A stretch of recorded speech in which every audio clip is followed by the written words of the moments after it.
Welcome to Hello Baltimore County. I'm your host, Ellen Kobler. Summer means fun in the sun, but also bug bites. Most are just annoying, but some can be downright dangerous. We're joined by Dr. Jolene Johnsoa, who is the county's division chief for communicable diseases and is here to help keep us safe. All right, so shall we start with the headliner, the Zika virus? Yes. All right, tell us about Zika. Well, Zika virus actually wasn't seen in this part of the world until 2015. Zika was initially isolated in the rhesus monkeys in the Zika forest of Uganda in 1947. Oh my gosh. And then after that, for a very long time, the outbreaks were limited to areas in tropical Africa, Southeast Asia, and the Pacific Islands. And then fast forward to 2015, you had Brazil confirming its first case. And then in 2016, the United States confirmed our first case. In Florida? Yes. Yeah. And so this has been something unusual and exciting, medically at least. Exciting medically, okay. The Zika virus, is it dangerous?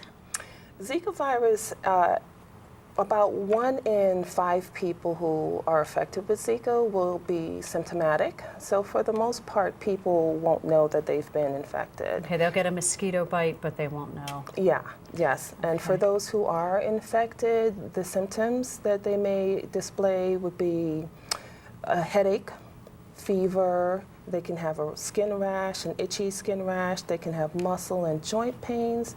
But really all of this combined with the conjunctivitis or redness around the eyes, those are the symptoms that would make you think this could be Zika. Okay. Is Zika here in Maryland in the mosquitoes?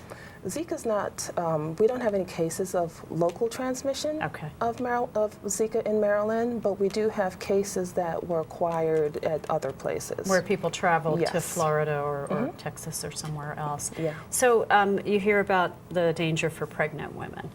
Oh, yes. So that's the population that I would say is of highest concern, even though I would like to emphasize that everybody should have Zika on the mind. But for pregnant women in particular, they can transmit the virus to the fetus. And what we've seen so far is that the fetuses who are infected with Zika virus, they have a higher rate of birth defects. In particularly, microcephaly is where the brain is underdeveloped or grows small. So that's been something that we are really, really cautious about. And the CDC has even set up a registry, a Zika pregnancy registry, monitoring the cases of Zika in pregnancy in the United States and the U.S. territories. Okay, so if someone or their loved one is pregnant, perhaps they should not go to Zika-prone areas? Oh, absolutely. They're recommending against travel to Zika-prone areas. And they are also recommending that for women who are not pregnant, but are planning pregnancies and have returned from Zika areas, that you wait at least 8 weeks before attempting to get pregnant. And for men who are also thinking about getting their female partners pregnant, they're recommending that they wait at least 6 months after returning from a Zika restricted area. Okay, and so we've talked about mosquitoes. Another area of concern for people is tick-borne illnesses. You hear a lot about Lyme disease, and there's a couple more exotic sounding diseases that people can get that have life-changing consequences. First off, what should people do to protect themselves against mosquito bites and tick bites in general? In general, against mosquito bites, and let's say we're thinking Zika, the big recommendations are bug repellent. Any bug repellent that has DEET, or for those of us who like to go a little bit more natural, oil of lemon eucalyptus is recommended by the Environmental Protection Agency. And they have a list of other recommended insect repellents, and that's where I would advise people to go and find what insect repellents. So that's the major thing. Okay, so find the ones that are clinically tested, and that oil of lemon eucalyptus is found to be safe and also effective. Yes, great. Yes, EPA recommended. And we also advise that when you go outside, you should be wearing long sleeve shirts and long sleeve pants. Yes, I know. In the summertime. That's no fun in the summer, but that is the recommendation. And that's for personal protection.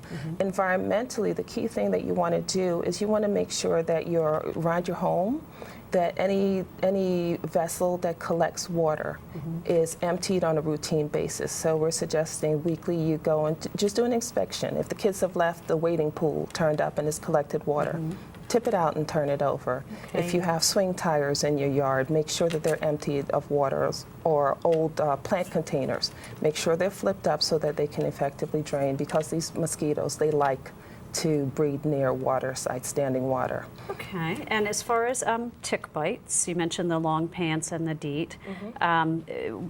What should people know about Lyme disease?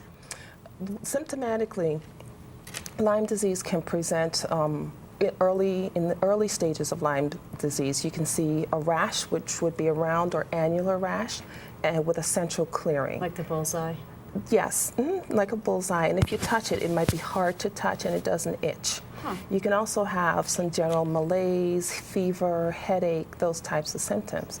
But if Lyme is untreated, left untreated, unfortunately, it can show progression to more disseminated kind of symptoms. So you can get neurological symptoms like a Bell's palsy, where you might notice one side of the face will droop. You can even get where the tick, the bacteria, not the tick, is causing inflammation in the fluid that covers the spine and the spinal cord and the brain. And you can get a meningitis from that. You can get heart complications, and so they're called AV or atrioventricular node block, and so you have a little slowing of the transmission of the impulse in the heart through that node. And so these are very serious conditions you're describing. So maybe you should tell us again what we're supposed to do to just take ticks very, very seriously. You take ticks very seriously. If you're going outside in the woods or tick-infested area, again, long sleeve shirts, long pants, lighter color clothing so that you can see if there's a tick on them, and make sure you're tucking your pants into your socks and that sort of thing. Insect repellent, bug repellent I've already mentioned, that goes the same way. And what you want to do when you come back is check. You take off your clothes, do a tick check, and make sure that you haven't gotten a tick somehow. And you can go to the CDC website and they'll explain how you can remove the tick safely from your person. Okay. And just keep in mind, if you see the rash or you get some of the symptoms, contact your doctor immediately, because for Lyme disease there is treatment. We can treat it with antibiotics, and preferably the sooner the better. All right. Well, thank you very much for this great information.